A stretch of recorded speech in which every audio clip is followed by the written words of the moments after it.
le grand géant chevelu.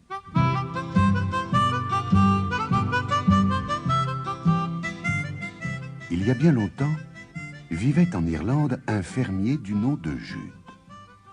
Un jour, il acheta un champ pour presque rien.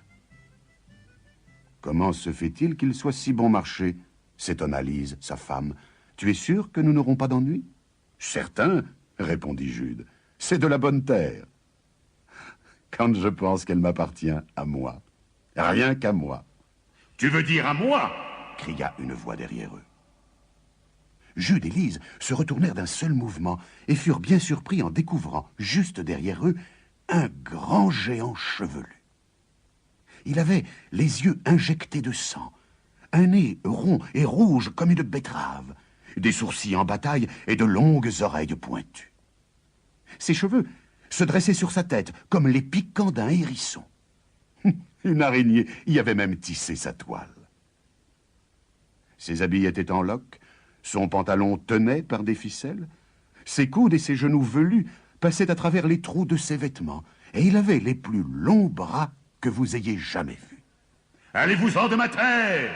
hurla-t-il d'une voix stridente, en faisant aller ses bras comme les ailes d'un moulin à vent. « Votre terre » s'étonna Jude. « Oui, ma terre, et celle de mon géant de père avant moi !»« C'est une plaisanterie, » dit Jude. « Je viens d'acheter ce champ. »« Fichez le camp !» hurla de nouveau le géant en trépignant de rage. « J'étais là avant vous !»« J'y suis, j'y reste, » dit Jude. « Cette terre est à moi. » Le menton menaçant, ils se regardaient d'un air furieux. Ni l'un ni l'autre ne voulait céder. Alors, Lise dit: « Il y a peut-être une solution, Jude. Tu sèmes et tu moissonnes. Ensuite, nous partageons la récolte avec le géant. » Jude ne voyait pas très bien ce qu'il gagnait à ce marché, mais Lise, d'un geste, lui imposa le silence et poursuivit. « Quelle moitié de la récolte désirez-vous, géant? Le dessus ou le dessous? »« Le quoi? » ?»« Désirez-vous ce qui pousse au-dessus de la terre ou ce qui pousse dans la terre? L'un ou l'autre? Décidez-vous. »« Je prendrai le dessus !» ricana le géant. « Gardez les racines !» Alors, Jude et le géant chevelu se tapèrent dans la main, et le géant partit. « Magnifique, dit Lise. Tu n'as plus qu'à planter des pommes de terre. » Jude laboura son champ et y planta des pommes de terre. Il sarcla les mauvaises herbes et surveilla la croissance des plants. Au moment de la récolte, le grand géant chevelu revint et demanda sa part. « Ah, vous voilà, dit Jude. Prenez le dessus, tout est à vous. Belles fanes vertes, juste bonnes à... Enfin, elles sont à vous. » « Espèce de chenapan !» rugit le géant. « Misérable escroc! Ce n'est pas de jeu, pas de jeu! Je vais... » Un marché est un marché, géant. Maintenant, prenez vos fans et partez.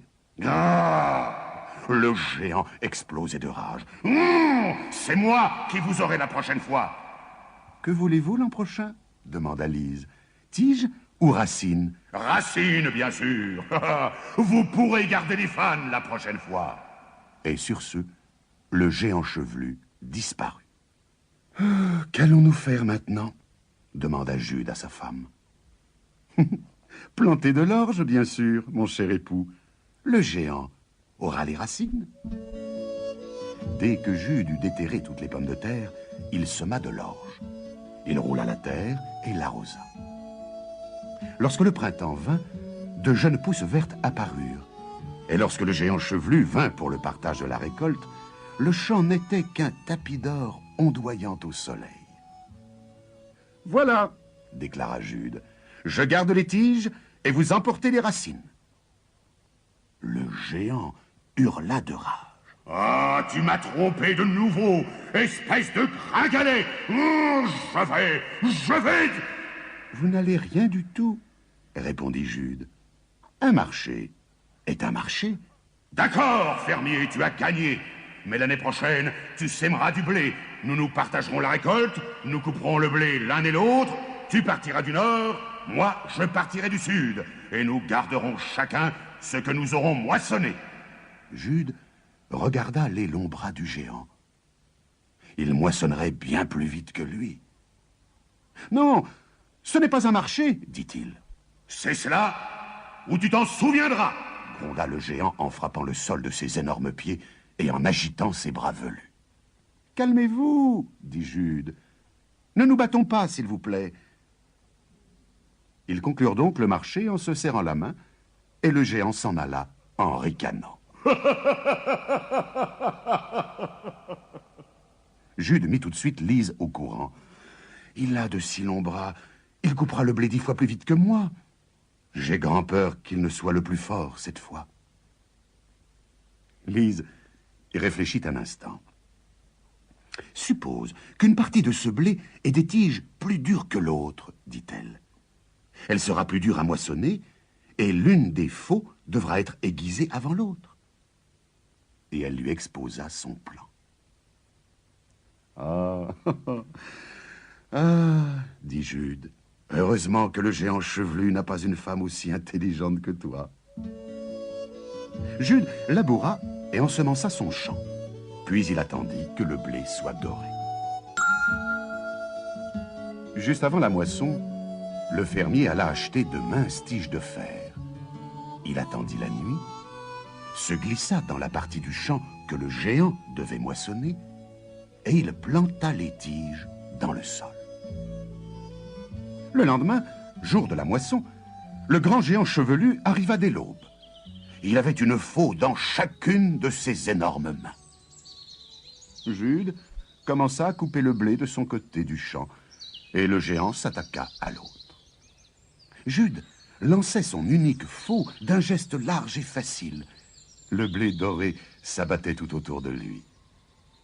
Le géant, lui, coupait en donnant de grands coups, et il transpirait, il peinait, et finit par s'arrêter. « Ah, les tiges de blé me semblent particulièrement dures de ce côté !» cria-t-il. « Aucune difficulté du mien, » dit Jude. Le géant était trop bête pour remarquer les tiges de fer. Il aiguisa ses deux faux et continua à couper le blé. De temps en temps, il s'arrêtait pour s'éponger le front. « Oh, je n'en peux plus !» gémit-il. « Vraiment ?» s'étonna Jude. « C'est curieux. Moi, je suis frais comme une rose. » Le géant chevelu s'escrima de nouveau, faisant aller ses deux faux dans tous les sens, mais à chaque mouvement, elle s'émoussait et s'ébréchait un peu plus. À la fin, il les jeta par terre, de rage. « Vous pouvez garder votre terre stérile !» hurla-t-il à Jude. « C'est trop de travail pour rien !» Il sauta par-dessus la haie, prit la route et disparut dans le lointain. Depuis ce jour, Jude et Lise ont continué à cultiver leurs champs comme il leur plaisait. Le grand géant chevelu n'est plus jamais revenu.